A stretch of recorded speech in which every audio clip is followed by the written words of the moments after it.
नमस्कार दोस्तों, मैं फरमान खान आप सभी का स्वागत करता हूं। तो दोस्तों, आज की वीडियो में हम एमएस एक्सेस के बारे में बात करेंगे जो डीसीए फर्स्ट सेम के लिए ज़रूरी है। इस वीडियो में हम एमएस एक्सेस को ब्रीफली मतलब थोड़ा सा या क्या कह सकते हैं हम शॉर्ट में समझने की कोशिश करेंगे, जिससे कि हम एग्ज़ाम में बेहतर आंसर लिख पाएँ।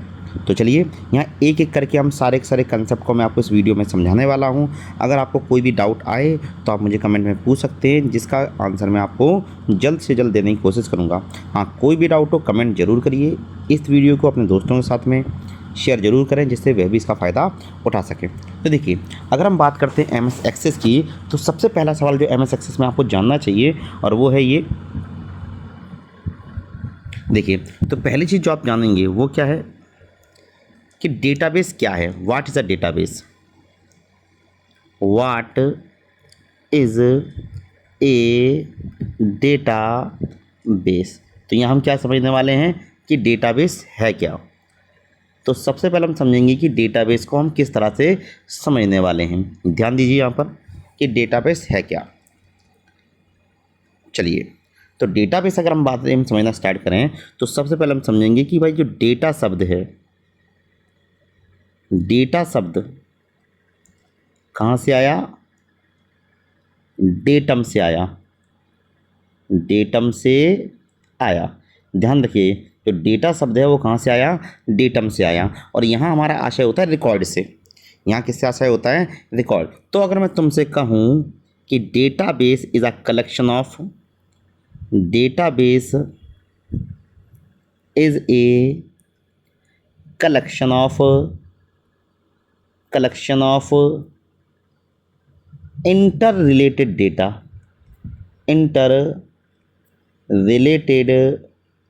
डेटा। याद रखिएगा, अगर मैं आपसे कहूं कि डेटाबेस क्या है, तो database is a collection of inter related data. अगर मैं आपको हिंदी में लिखना चाहूं तो क्या है?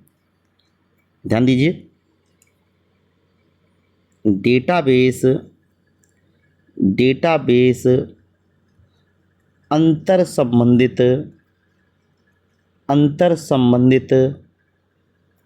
जानकारियों का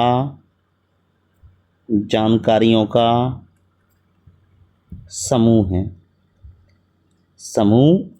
है। तो ध्यान रखिए कि डेटाबेस क्या है? डेटाबेस अंतर संबंधित जानकारियों का समूह है। मतलब अपने आसपास जो भी डाटा हम कलेक्ट करते हैं, इसका जो कलेक्शन है, यह कलेक्शन क्या कहलाता है? डेटाबेस कहलाता है। और डेटाबेस को प्रबंधित करने के लिए, डेटाबेस को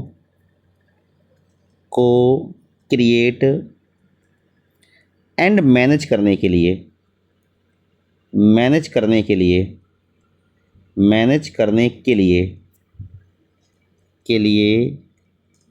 यूज़ होने वाले प्रोग्राम, अगर मैं बात करूं, यूज़ होने वाले प्रोग्राम डीबीएमएस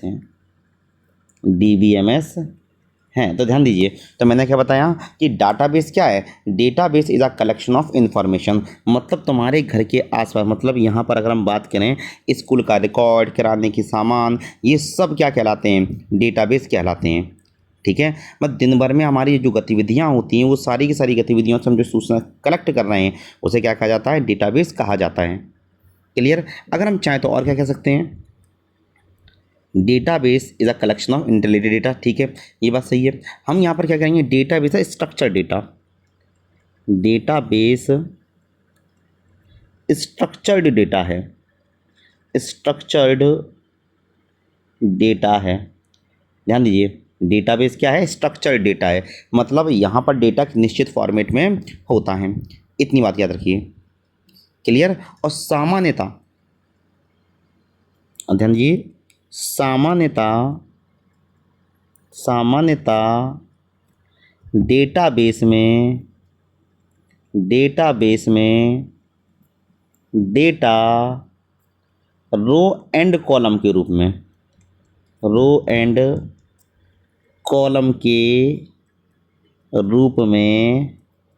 होगा। तो नॉर्मली जो डेटा होता है वो रो और कॉलम के रूप में होता है। तो अगर हम बात करें, हम जितने भी ट्रांजैक्शंस करते हैं स्कूल में, छात्रों का रिकॉर्ड होता है, किराने की दुकान पे जो बिक्री होती है, वो सारा का सारा रिकॉर्ड एक्चुअली क्या कहलाता है, डेटाबेस कहलाता है। क्लियर, ये बड़ा सिंपल सा है, ये सब चीज़ें क्या हैं, डेटाबेस हैं। अब हम बात करते हैं कि डेटाबेस के प्रकार क्या हैं। किसमें बात करेंगे, डेटाबेस के प्रकार, ध्यान दीजिए। तो अब हम बात करेंगे सेकंड पॉइंट, डेटाबेस के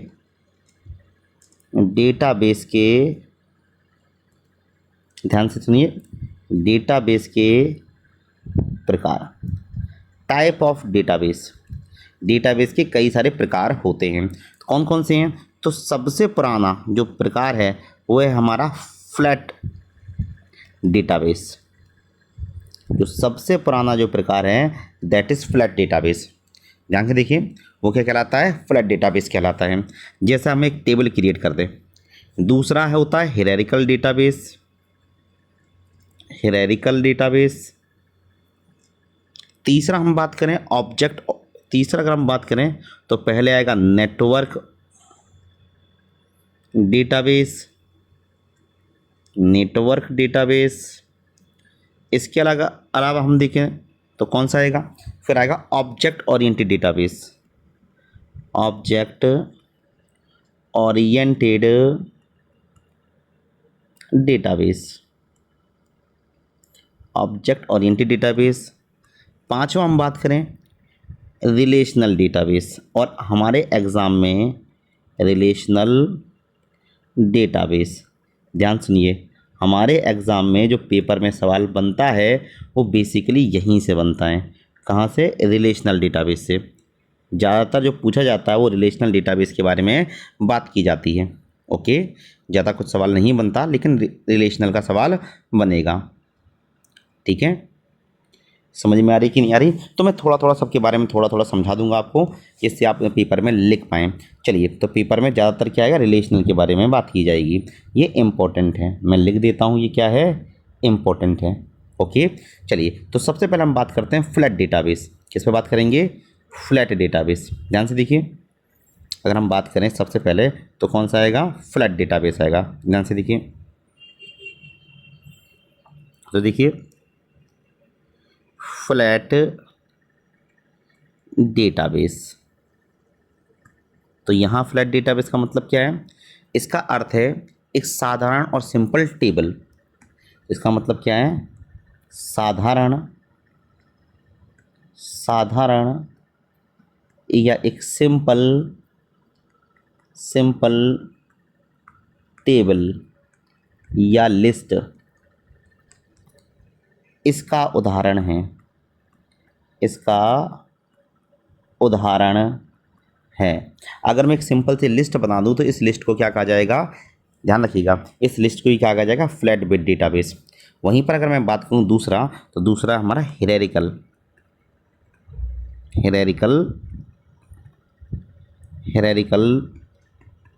डेटाबेस। ध्यान दीजिए, हियरार्किकल डेटाबेस। तो हियरार्किकल डेटाबेस में समझाने से पहले मैं बात करूंगा यहाँ पर, देखिए बड़ा सिंपल से स्ट्रक्चर बना के मैं बात करूंगा। देखिए ध्यान से, तो मैंने कहा कि कोई यूनिवर्सिटी है, क्या है, कोई यूनिवर्सिटी है, और इस यूनिवर्सिटी में मैंने बोला कि भाई 2 हिस्से हैं। इस यूनिवर्सिटी में कितने हिस्से हैं, 2 हिस्से हैं। पहले हिस्से का नाम मैंने बोला क्या है, पहले हिस्से का नाम है डिपार्टमेंट,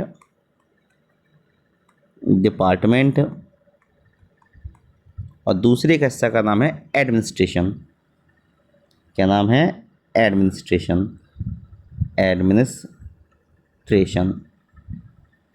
ध्यान से देखिए, इस तरह से। इसके बाद मैंने बोला कि डिपार्टमेंट भी कई प्रकार के हैं, डिपार्टमेंट भी आपके कई प्रकार के हैं, जैसा स्टूडेंट, टीचर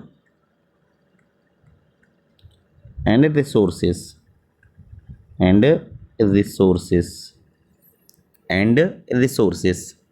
वहीं मैंने बोला यहाँ पर एडमिनिस्ट्रेशन भी आपके कितने प्रकार का, मान लो 2 विभाग हैं, फाइनेंस एंड HR। तो ये जो एग्जाम्पल मैंने आपको दिया, ये जो एग्जांपल मैंने आपको दिया कि यूनिवर्सिटी के अंदर डिपार्टमेंट के साथ एडमिनिस्ट्रेशन और फिर ये, तो ये एक एक्चुअली उदाहरण किसका हो जाता है, हायरार्किकल डेटाबेस का हो जाता है। तो जब कभी आप हायरार्किकल डेटाबेस को समझाएंगे, तो यहाँ पर हम बात करेंगे क्या, ये जो इसको एक्सप्लेन करना ज़रूरी है। तो यहाँ हम क्या देखेंगे, ध्यान से देखिए, तो देखिए ध्यान से मैं लिखता हूँ, वह डेटाबेस मॉडल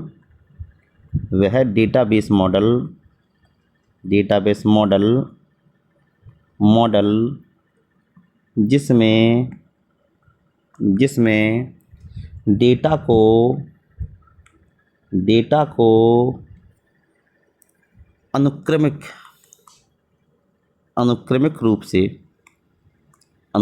रूप से विभिन्न श्रेणियों में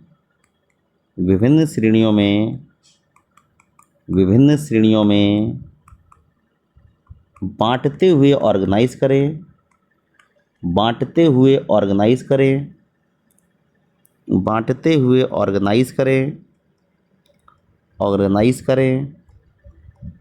तो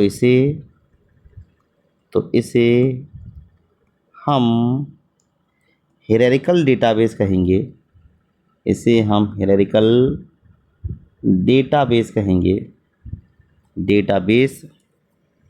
कहेंगे। याद रखिएगा, इसे हम क्या कहेंगे, हायरार्किकल डेटाबेस कहेंगे। ठीक है, आपको छोटी सी बातें यहाँ पर आपको समझानी पड़ेंगी। ओके, जैसे अगर आप चाहो तो आप क्या कर सकते हैं, इसको और लेंदी करना है तो आप समझाइए कि एक यूनिवर्सिटी है जिसमें क्या है, जिसके अंतर्गत डिपार्टमेंट और एडमिनिस्ट्रेशन आता है। डिपार्टमेंट के अलग अलग हिस्से होते हैं, एडमिनिस्ट्रेशन के अलग अलग हिस्से होते हैं, इसको भी आप यहाँ पर समझा सकते हैं। देखिए मैं थोड़ा सा टेक्निकल बात कर रहा हूँ जिससे आप चीज़ों को पिक कर पाएँ, उसके आधार पर लिख पाएँ। अब देखिए, हायरार्किकल डेटाबेस में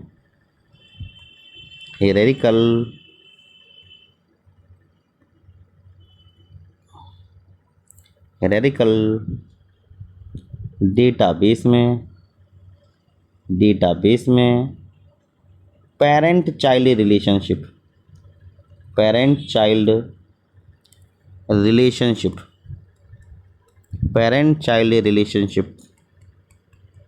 होती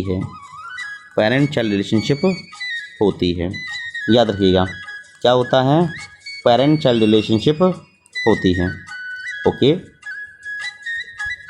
चलिए अब हम बात करेंगे हमारे दूसरे डेटाबेस की। जो दूसरा डेटाबेस अगला कौन सा है, तो इसके बाद हम बात करते हैं नेटवर्क डेटाबेस। अगला किसके बाद आएगा, नेटवर्क डेटाबेस। ध्यान से देखिए, नेटवर्क डेटाबेस। आपको थोड़ा थोड़ा सबके बारे में जानना पड़ेगा जिससे आप बेहतर आंसर लिख पाएँ। देखिए वह डेटाबेस मॉडल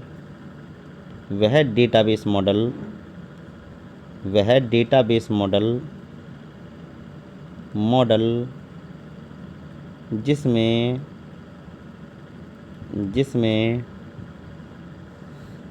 किसी चाइल्ड रिकॉर्ड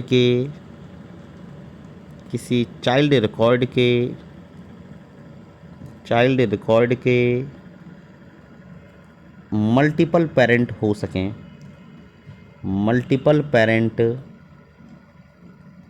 हो सकें, देखिए ये मैं आपको एक्सप्लेन नहीं कर रहा जानबूझ के, क्योंकि आपको लिखना ज़्यादा है, क्योंकि अगर एक्सप्लेन करने गया तो टॉपिक बहुत लेंदी हो जाएगा। यहाँ पर क्या होगा, टॉपिक काफ़ी ज़्यादा लेंदी हो जाएगा, तो हम उस तरह से बात कर रहे हैं। ओके, तो हमने क्या बताया कि जिसमें क्या हो, मल्टीपल पेरेंट हो, तो यह मॉडल ज़्यादा क्लिष्ट होगा। यह मॉडल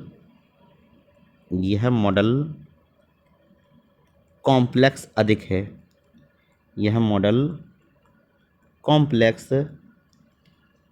है।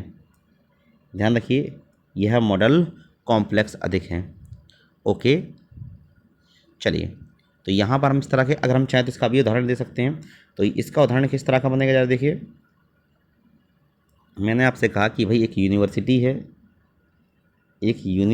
है और उस यूनिवर्सिटी में हो सकता है क्या है, आपके सेगमेंट हैं, डिपार्टमेंट और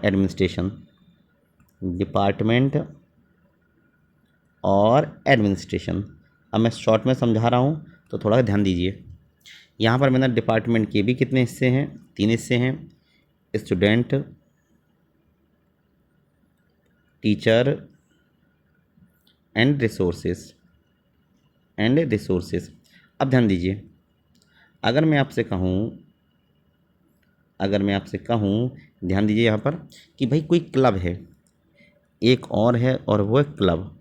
तो क्लब किसका है? स्टूडेंट का भी एक क्लब है, टीचर्स का भी एक क्लब है और रिसोर्सेज का भी एक क्लब है। तो ध्यान दीजिए, तो यहाँ आप क्या देख रहे हैं कि यहाँ पर क्या देखेंगे कि आपका जो स्ट्रक्चर है वो ज़्यादा कॉम्प्लिकेटेड हो गया। तो ये चीज़ क्या कहलाती है? Network data model. अगला हम बात करें नेटवर्क की बात, तो हमारा कौन सा आएगा? तो समझिए,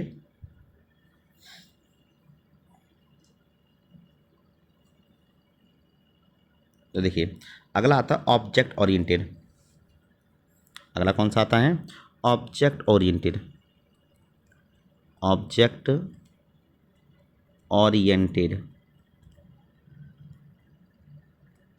डेटाबेस।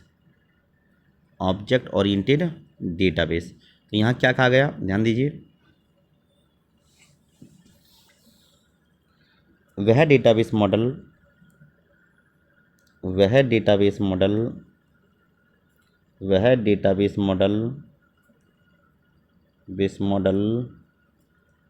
जो ऑब्जेक्ट के साथ कार्य कर सके। बड़ा सिंपल मैं बता रहा हूँ कि वह डेटाबेस मॉडल जो किसके साथ कार्य कर सके? ऑब्जेक्ट के साथ कार्य कर सके। ठीक है, इसमें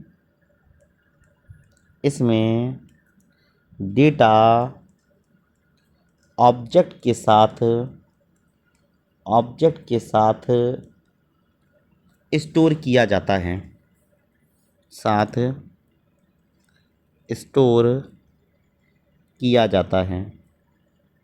स्टोर किया जाता है।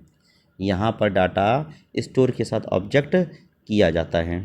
ठीक है, इसमें कई अलग अलग ऑब्जेक्ट होते हैं,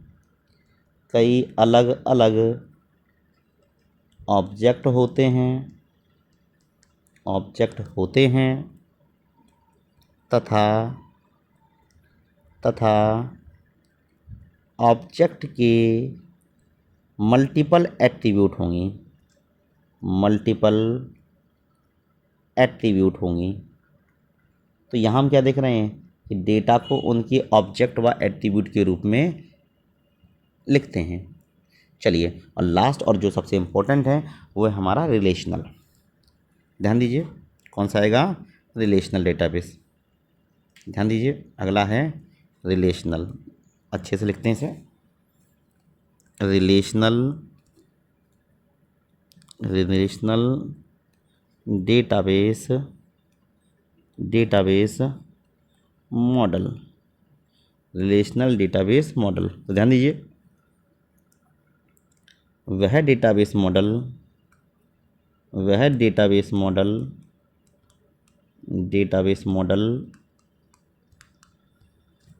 जिसमें जानकारियों को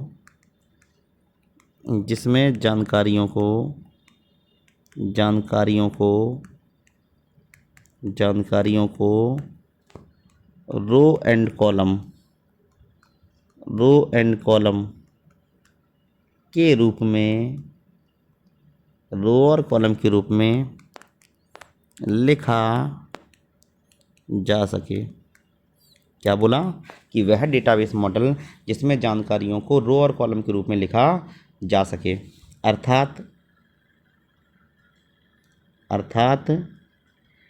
टेबल क्रिएट हो। ठीक है, ध्यान दीजिए, इसमें टपल को, इसमें ध्यान दीजिए, एक शब्द गलत हो गया। इसमें कॉलम को एट्रीब्यूट व रो को टपल कहा जाता है। टपल कहा जाता है, कहा जाता है। टेबल को रिलेशन कहा जाएगा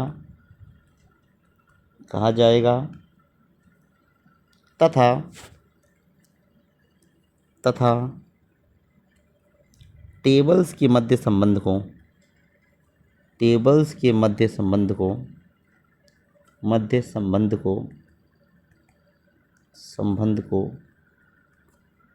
रिलेशनशिप कहा जाएगा,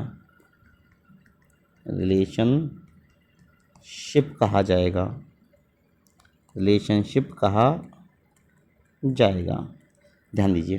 तो यहाँ पर हमने बात की कि रिलेशनल डाटाबेस मॉडल की, और एमएस एक्सेस इसका उदाहरण है। एमएस एक्सेस क्या है? इसका उदाहरण है, याद रखिएगा। एमएस एक्सेस इसका उदाहरण है और हमें यही पढ़ना है। ओके, अब बात किया जाता है कि आप रिलेशनल डाटाबेस मॉडल, आखिरकार रिलेशनल डाटाबेस मॉडल का इस्तेमाल करते क्यों हैं? अगला क्वेश्चन क्या बनता है कि relational database management system RDBMS का प्रयोग क्यों किया जाता है? ध्यान दीजिए।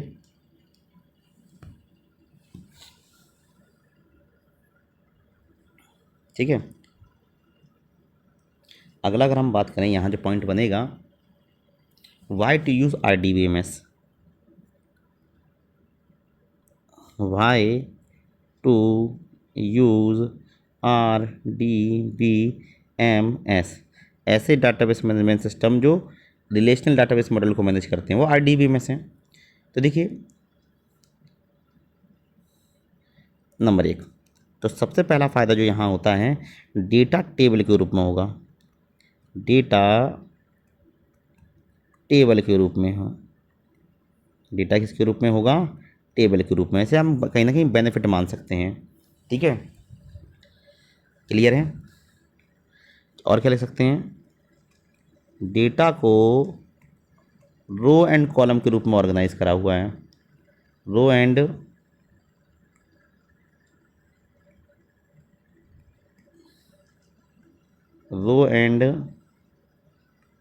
कॉलम के रूप में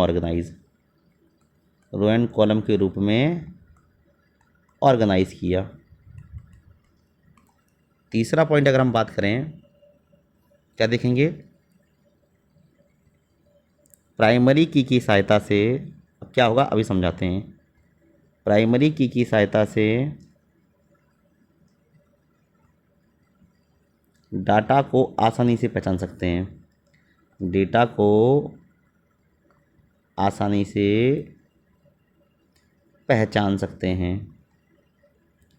पहचान सकते हैं। ये बेनिफिट माने जा सकते हैं, ये सारे के सारे बेनिफिट माने जा सकते हैं। आगे देखो, इंडेक्स का प्रयोग करके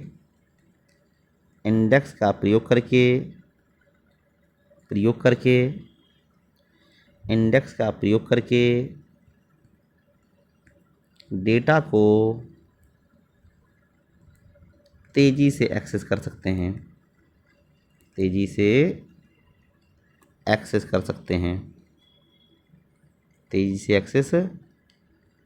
हैं, ध्यान दीजिए। इसके अलावा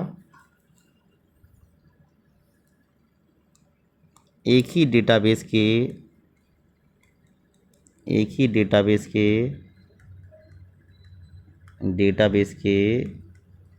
मल्टीपल यूज़र हो सकते हैं,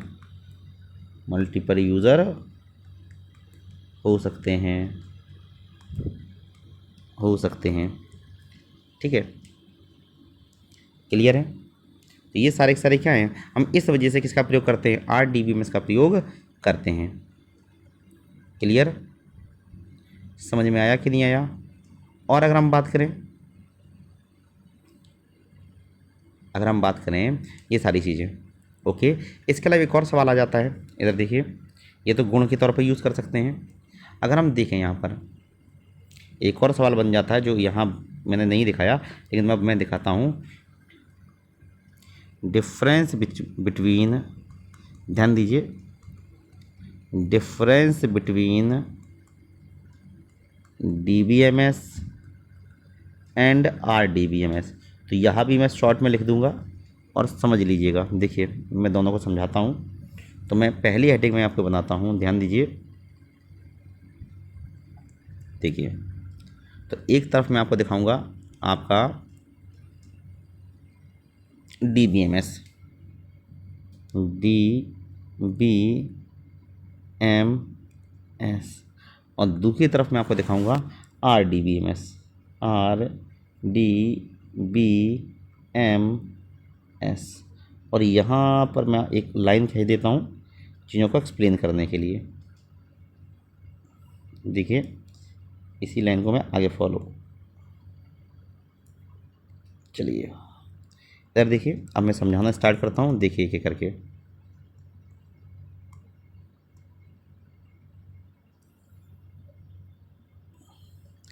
ध्यान से देखिए।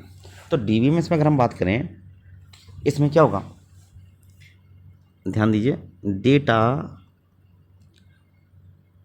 डेटा फाइल के रूप में, डेटा फाइल के रूप में, डेटा फाइल के रूप में, ठीक है। यहाँ डेटा किसके रूप में होगा, फाइल के रूप में होगा। दूसरा, data network hierarchy, network hierarchy किसी भी रूप में हो सकता है, किसी भी स्ट्रक्चर में। वहीं अगर मैं बात करूँ तीसरा पॉइंट बनाऊं, तो तीसरा पॉइंट क्या बनेगा, ध्यान दीजिए। DBMS में नॉर्मलाइजेशन नहीं होता। वहीं मैं अगर चौथा पॉइंट बनाऊं, कम से कम 5 पॉइंट हमें चाहिए।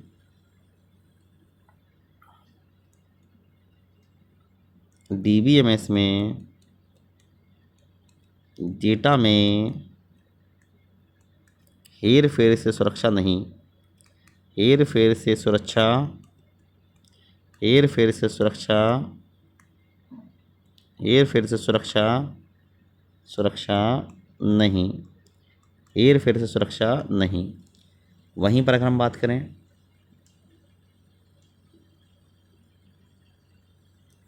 और 5वें पॉइंट के बारे में बात करें, तो हम क्या करेंगे, यह सिंगल यूज़र को सपोर्ट करता है, यह सिंगल यूज़र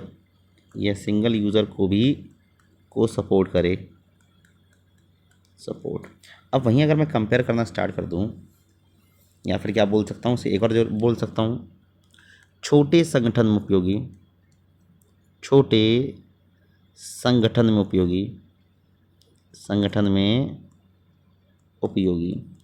कहाँ उपयोग होगा, छोटे संगठनों में उपयोग होगा। वहीं मैं बात करूं किसके बारे में, RDBMS के बारे में। तो RDBMS में मैं क्या दिखूंगा, देखिए डेटा फाइल, डेटा टेबल के रूप में, ध्यान दीजिए, डेटा टेबल के रूप में, टेबल के रूप में। दूसरा पॉइंट अगर मैं बात करूं, प्राइमरी की का यूज़, प्राइमरी की का यूज़, प्राइमरी की का यूज़ डेटा की पहचान के लिए, डेटा की पहचान के लिए, प्राइमरी की का यूज़ डेटा की पहचान के लिए, ध्यान दीजिए। वहीं मैं बात करूँ तीसरे पॉइंट का, तो क्या होगा, नॉर्मलाइजेशन का प्रयोग, नॉर्मलाइजेशन का प्रयोग। फिर अगर हम बात करें, अगला पॉइंट देखिए काफ़ी ज़रूरी है, तो यह एसिड का इस्तेमाल, एसिड प्रॉपर्टी का यूज़, एसिड प्रॉपर्टी का यूज़, एसिड प्रॉपर्टी का यूज़। ए मतलब एटमसिटी, एटमोसिटी, सी मतलब कंसिस्टेंसी, कंसिस्टेंसी, आई मतलब आइसोलेशन, आइसोलेशन, और डी मतलब ड्यूरेबिलिटी, ड्यूरेबिलिटी, तो ये सुरक्षा से जुड़ा हुआ टर्म है। अगर मैं बात करूँ 5वें पॉइंट की, तो यहाँ हम क्या करेंगे, मल्टीपल यूज़र को सपोर्ट, मल्टीपल यूज़र सपोर्ट और बड़े बड़े संस्थानों में यूज़, बड़े बड़े संस्थानों में उपयोग। तो ये क्या है, डिफरेंस है जो पेपर में आता है और आपको थोड़ा सा लिखना आना चाहिए। और जहाँ तक मैं लिख रहा हूँ वो काफ़ी सिंपल भाषा में है, आप आराम से इसको पिक कर सकते हैं। ठीक है, कोई दिक्कत? चलिए, अगर हम बात करें यहाँ अगर हम बात करें तो एक टर्म और आता है और वो है आपके EF कॉड के नियम। ठीक है, गोल्डन रूल ऑफ कॉड। तो एक और नियम आएगा जब हम बात करते हैं यहाँ पर, देखिए अगली हेडिंग पे बात करेंगे। तो अगली हेडिंग हमारी rules of Edgar Frank Codd. देखिए, रूल्स ऑफ कॉड, कॉड के नियम, कॉड के नियम, कॉड के नियम। तो इस तरह से सवाल भी कभी कभी आ जाता है, तो हम इस पे भी बात करेंगे, कॉड के नियम। ध्यान दीजिए, अगर हम इसको पढ़ना स्टार्ट करें, चलिए ध्यान दीजिए, तो इसमें क्या आ जाएगा, मैं सिर्फ नियम लिखूंगा, उसके बारे में आप देखना। देखो, अगर मैं आपसे कहूँ RDBMS का आविष्कार, RDBMS का आविष्कार, RDBMS का आविष्कार 1969 में IBM के एडगर कॉड ने किया। IBM के एडगर कॉड ने किया और क्या बनाए, इसके 12 नियम प्रतिपादित किए, 12 नियम प्रतिपादित किए। बाद में ये 13 हो गए, लेकिन हम संख्या 0 से काउंट करते हैं और इस तरह 12 तक जाते हैं और 13 हो जाते हैं। ठीक है, अब ये नियम क्या क्या होते हैं हम इनके बारे में डिटेल में नहीं घुसेंगे, हम केवल हेडिंग पढ़ेंगे इनके बारे में। ओके, केवल हम हेडिंग करके समझा देंगे क्या है। तो देखिए, तो ये 12 नियम कौन कौन से हैं, देखिए। तो पहला नियम है इंफॉर्मेशन रूल, दी इंफॉर्मेशन रूल। तो इंफॉर्मेशन रूल का मतलब क्या है, इसका मतलब होता है कि RDBMS में सभी सूचनाओं को एक ही टेबल के रूप में रखा जाना चाहिए। क्या कि आप RDBMS का प्रयोग कर रहे हो तो सारी की सारी जानकारी एक ही टेबल के अंदर होनी चाहिए। ठीक है, याद रखिएगा, इंफॉर्मेशन एक ही टेबल के रूप में होनी चाहिए। दूसरा ग्रांटेड एक्सेस, दूसरा है ग्रांटेड एक्सेस, ध्यान से देखिए, दूसरा है ग्रांटेड एक्सेस। ग्रांटेड एक्सेस का मतलब क्या है, प्रत्येक डेटा को एक्सेस करने के लिए प्राइमरी की का प्रयोग होना चाहिए। किसका प्रयोग होना चाहिए, प्राइमरी की का प्रयोग होना चाहिए। तीसरा अगर हम बात करें तो तीसरा है systematic treatment of null values, systematic treatment of null values, अर्थात डाटाबेस में कोई भी फील्ड ब्लैंक या नल नहीं छोड़ी जा सकती। डाटाबेस की कोई भी फील्ड नल या ब्लैंक नहीं छोड़ी जा सकती। ठीक है, चौथा नियम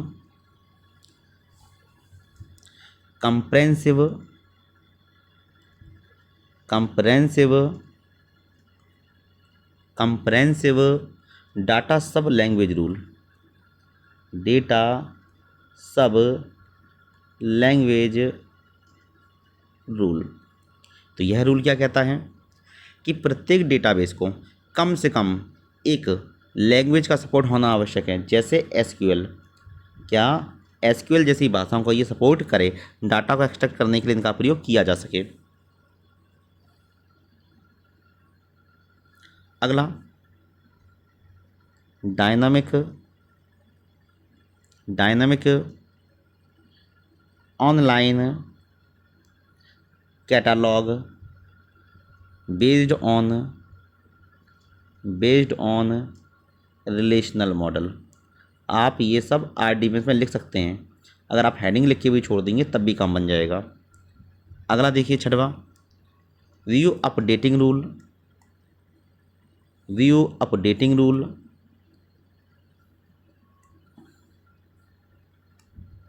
view updating view updating rule. 7वां अगर हम बात करें, high table insert update delete.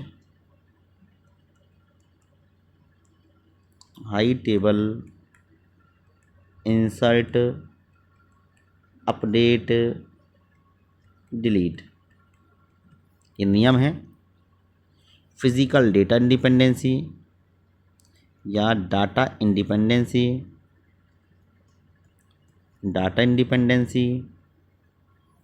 Logical data independency ये फिजिकल है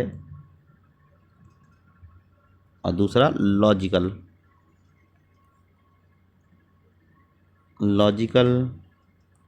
डेटा इंडिपेंडेंसी। 10वां अगर हम बात करें, इंटीग्रिटी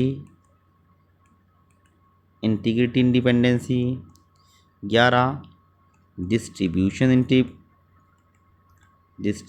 इंडिपेंडेंसी और नॉन सब डिवीजन रूल। और इस तरह से ये 12 नियम हैं जो आपको याद रखने चाहिए। तो ये नियम अगर आप हेडिंग में भी डाल देंगे तब भी काम चल जाएगा। ओके, चलिए, तो ये चीज़ हो जाती है। अगला हम देखते हैं, ध्यान दीजिए, तो हम अगला टॉपिक देखेंगे इसी के अंदर जो हमारे लिए ज़रूरी है। ठीक है, अगला देखिए, तो अगला हम बात करते हैं की क्या होती हैं और की के प्रकार क्या हैं। चलिए देखिए, अगला हम बात करेंगे की इन RDBMS। की इन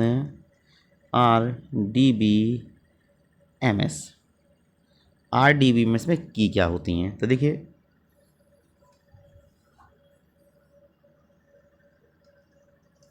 चलिए, तो मैं यहाँ पर बात करूँ तो यहाँ 5 प्रकार की हैं। प्राइमरी की, दूसरा कैंडिडेट की, तीसरा कंपोजिट की, चौथा फॉरेन की और 5वां सुपर की। ध्यान दीजिए, ये 5 की हैं जो आपको जाननी चाहिए, जो पेपर में आ जाती हैं कि भाई आप इनके बारे में समझाइए। तो मैं थोड़ा थोड़ा इनके बारे में बता देता हूँ। तो अगर मैं बात करूँ प्राइमरी की के बारे में, प्राइमरी की तो सिंपल सा है, ये बहुत आसान है। देखिए, वह फील्ड या एट्रीब्यूट जिससे रिकॉर्ड को पहचाना जा सके, जिससे रिकॉर्ड को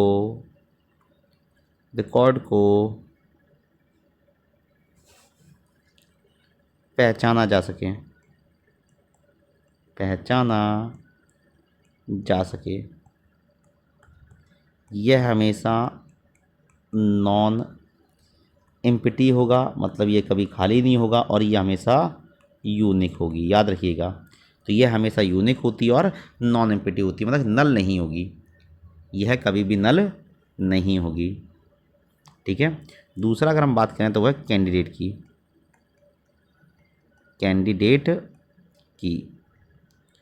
तो कैंडिडेट की का मतलब क्या है, ज़रा ध्यान दीजिए। वह की जिसमें प्राइमरी की बनने के गुण हों,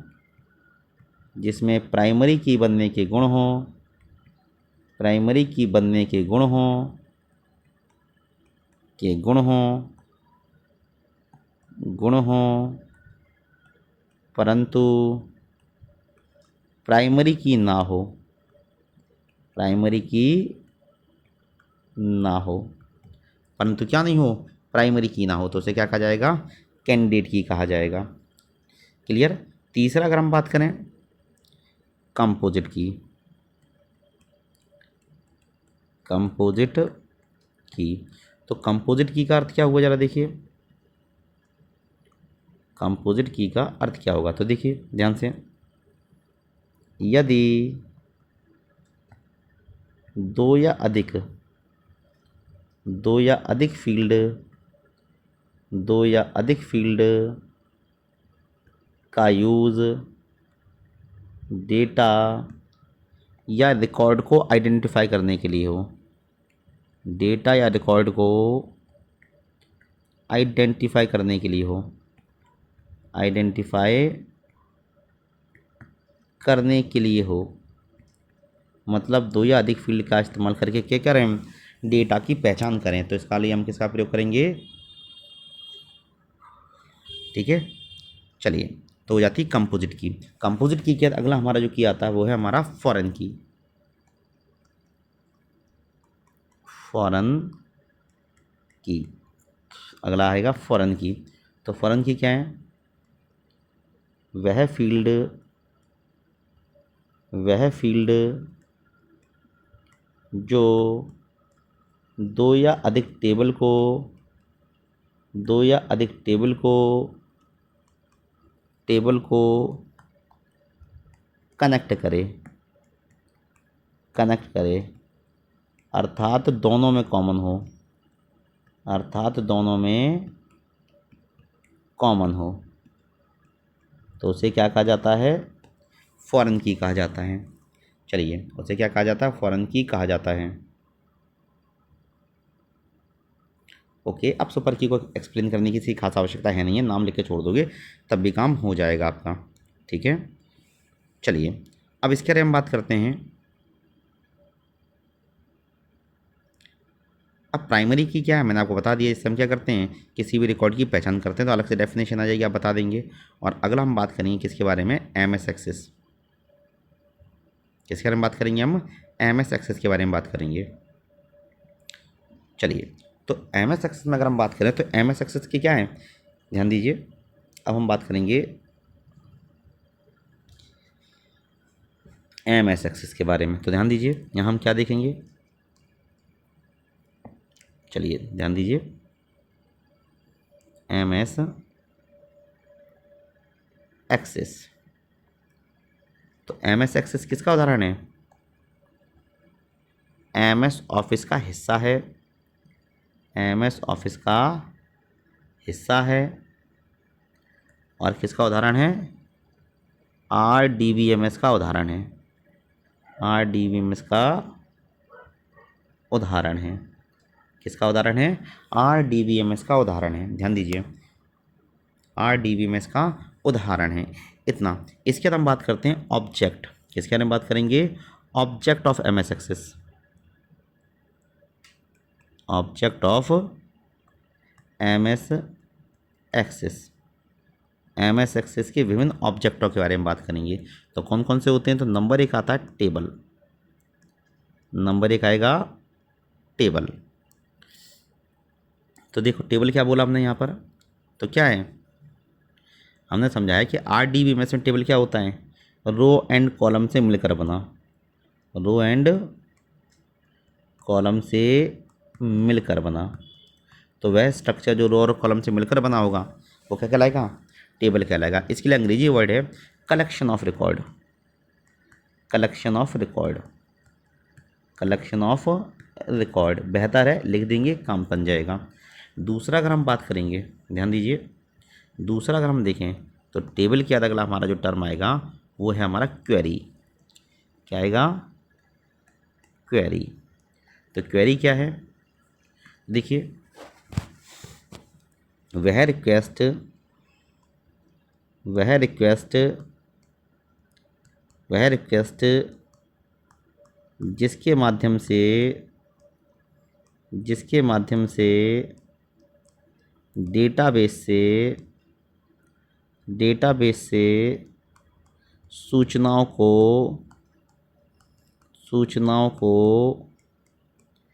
एक्सट्रैक्ट कर सकें, उसे क्या कहा जाएगा? क्वेरी कहा जाएगा। क्या कहा जाएगा? क्वेरी कहा जाएगा। ध्यान से देखिए, क्वेरी के लिए एसक्यूएल उपयोगी है। ओके, अगला आता है फॉर्म।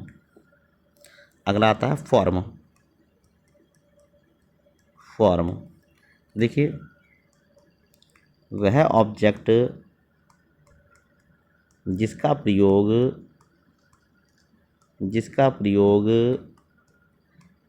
डेटाबेस में डेटा को इनपुट कराने के लिए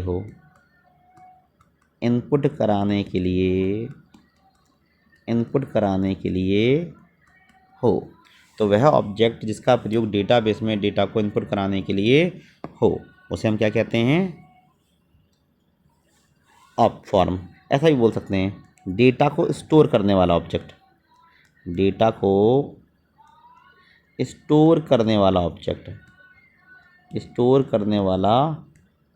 तो वह ऑब्जेक्ट जिसका इस्तेमाल क्या हो?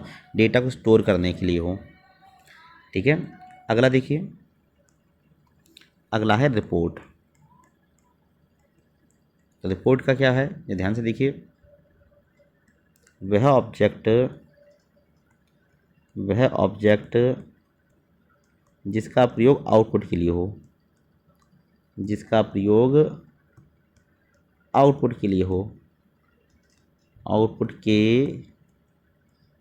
हो, तो वह ऑब्जेक्ट जिसका प्रयोग किसके लिए हो?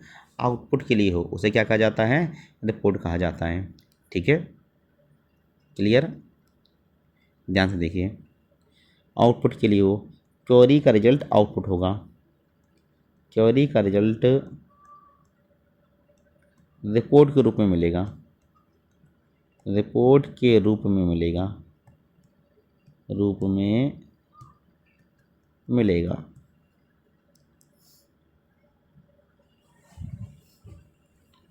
चलिए, इसी प्रकार आएगा आपका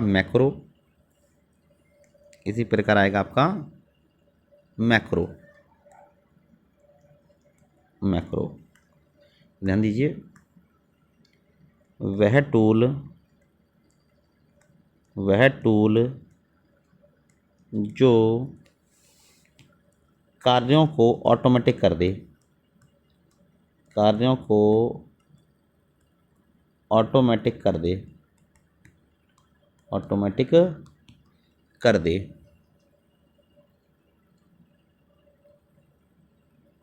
अर्थात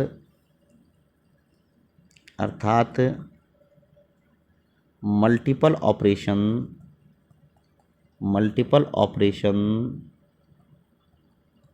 को एक साथ जोड़कर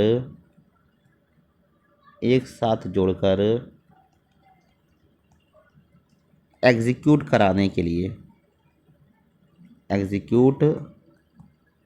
कराने वाला टूल। अर्थात अगर हम कई सारे ऑपरेशन को एक साथ करना चाहते हैं तो उसके लिए हम किसका प्रयोग करते हैं? मैक्रो का प्रयोग करते हैं। ठीक है, और लास्ट अगर हम बात करें, और वो काफ़ी इम्पोर्टेंट भी है, वो है मॉड्यूल। तो मॉड्यूल क्या होते हैं?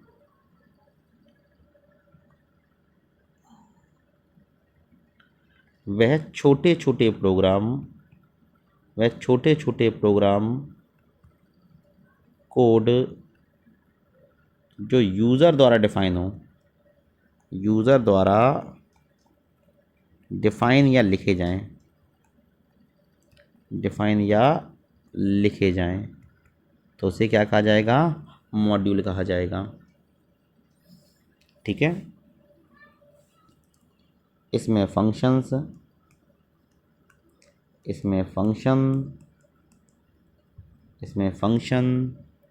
Subroutine global variable, VBA code सभी होगा।